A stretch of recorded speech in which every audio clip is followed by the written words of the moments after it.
থানকুনি পাতার আবার প্রচুর উপকারিতা, তবে এই পাতাটা একটু তেতো হওয়ার জন্য অনেকেই খেতে পছন্দ করে না।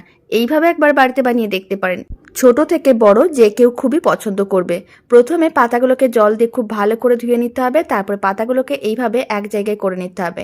একটা ছুরির সাহায্যে এইভাবে ঠিক কেটে নিতে হবে, মানে যতটা সম্ভব ছোট করে কাটা যায় এরকম করে ছোট ছোট টুকরো করে সমস্ত পাতাগুলোকে একসঙ্গে কেটে নিতে হবে।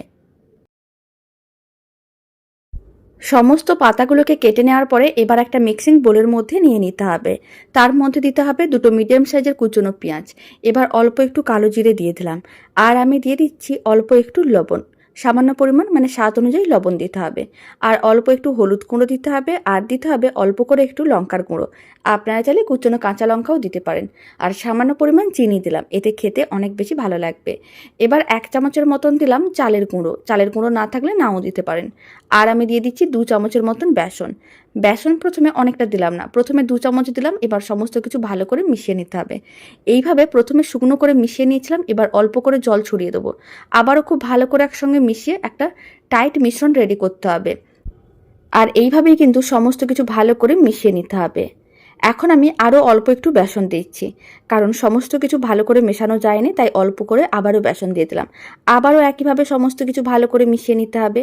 মিশ্রণটা একেবারেই রেডি, এর থেকে আর বেশি জল দেওয়া যাবে না। এইভাবে একটু টাইট করে মিশ্রণটা রেডি করতে হবে। এবার মিশ্রণটাকে এক সাইডে রেখে দিতে হবে, আর একটা ফ্রাইং প্যানকে গ্যাসের ওভেনের ওপরে বসিয়ে দিতে হবে। ফ্রাইং প্যানের মধ্যে দিতে হবে বেশ কিছুটা পরিমাণ সর্ষের তেল। তেলটা খুব ভালো করে গরম করতে হবে।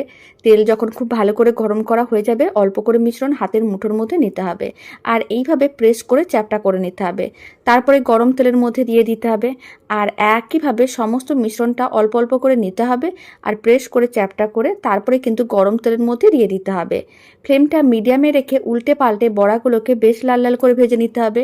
গরম গরম ডাল ভাতের সঙ্গে এই বড়া খেতে বেশ ভালোই লাগে, আর ছোট থেকে বড় যে কেউ খেতে পছন্দ করবে। যারা এই পাতা খেতে একেবারেই পছন্দ করে না, এইভাবে বড়াটা যদি বানিয়ে দেওয়া হয় তারাও পছন্দ করবে। মিডিয়াম ফ্লেমে উল্টে পাল্টে বড়াগুলোকে বেশ লাল লাল করে ভেজে নিয়েছিলাম।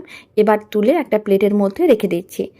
বাড়িতে বানালে কমেন্ট বক্সে জানাতে একেবারেই ভুলবেন না খেয়ে আপনাদের কেমন লাগলো, বা খেয়ে বোঝা যাচ্ছে কি না এটা কোন পাতার বড়া। খেতে কিন্তু ভীষণ ভালো হয়।